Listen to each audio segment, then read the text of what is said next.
Bonjour à toutes et à tous, Aziz Semi, 36 ans, chef d'entreprise, entrepreneur engagé. Le récit que je vais vous conter m'est arrivé devait être en janvier, février 2006. Je rentrais par un dimanche matin, comme ça peut arriver à beaucoup, après une soirée du côté de Paris, dans ma petite voiture sur les Champs-Élysées. À ce moment-là arrive sur le côté droit, comme ça, une Mondeo, toute allure, une vitre se baisse, et j'entends gare-toi, connard. 4h30, 5h, je me dis qu'est-ce que c'est, voiture banalisée. Je me gare sur le côté. Je me doutais que c'était la police. En quelques secondes, j'ai pas compris. Je vois 4 types descendre, manifestement 4 agents de police. L'un d'entre eux ouvre la porte, me sortent, me plaque les mains contre le capot, m'écarte les jambes, me fouille, me palpe, me retourne et me dit quelque chose du genre connard, t'as pas vu les piétons? Je me tourne, je regarde au loin, je vois personne. De quel piéton vous parlez? Puis il me montre des gens très loin, me disant tu les as pas vus, t'as failli les écraser. Je suis surpris, je ne bois pas d'alcool, j'étais bien clair, j'ai pas vu de piétons dans le coin. Bon, tes papiers. Bon, je donne mes papiers, papiers du véhicule, bref, fouille du véhicule. J'ai toujours un stylo, un petit papier à bord de ma voiture. Je prends et je commence à noter le numéro de la plaque. Le flic qui était là me regarde un petit peu de travers. Il me dit « Qu'est-ce que tu fais ?» J'ai peur. Vous m'arrêtez, vous me sortez de ce véhicule d'une manière un peu musclée quand même. Vous êtes 4, il est 5h du matin.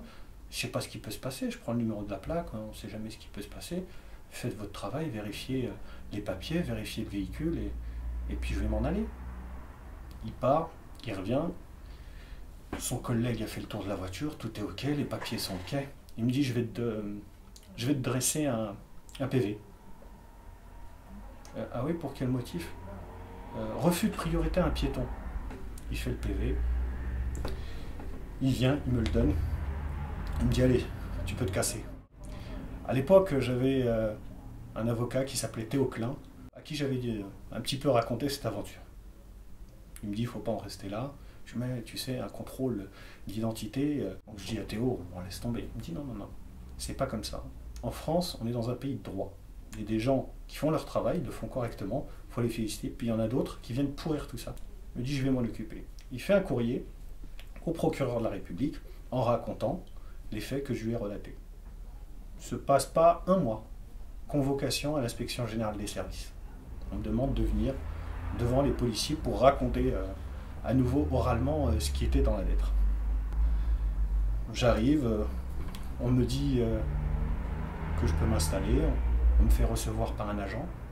D'entrée de jeu, bonjour, il va vous mettre en accusation un agent qui a un dossier vierge, à qui il n'est jamais arrivé de problème. Là, je regarde l'agent, je ferme mon sac et je me lève. Je dis, vous allez où? Je me suis à peine assis, vous m'expliquez déjà que les accusations que je porte, c'est face à un innocent. Là, le procès est fait, je me lève, je m'en vais. Non, c'est pas ce que j'ai voulu dire, c'est pas ce que j'ai voulu dire. Installez-vous, racontez-nous. Cet agent, il était avec ses collègues, voilà ce qui s'est passé, c'est une réalité. Vous savez, j'ai 30 ans, je suis chef d'entreprise, je rentre d'une soirée, je suis plutôt calme, j'ai pas bu, j'ai pas fumé, je rentre tranquille. Maintenant, on va faire un peu de fiction. Imaginez que ce soit 4 jeunes, un peu foufou, pas très conscients de ce qu'ils peuvent faire, ça part tout de suite en bagarre, etc. C'est arrivé. Ça peut même au pire finir en bavure. Il y a eu des histoires de ce type-là. Est-ce que c'est à celui qui se fait contrôler de penser à tout ça, ou aux agents de police qui sont là, qui arrêtent les gens et qui doivent être respectueux vis-à-vis de ceux qui contrôlent? On est content d'avoir des policiers. Bien évidemment, ça rassure. Mais ça rassure quand le travail est bien fait. Parce que dans ces conditions, il n'est pas très bien fait. Il me regarde, il me dit, alors, qu'est-ce que vous voulez? Vous voulez qu'il soit licencié, c'est ça?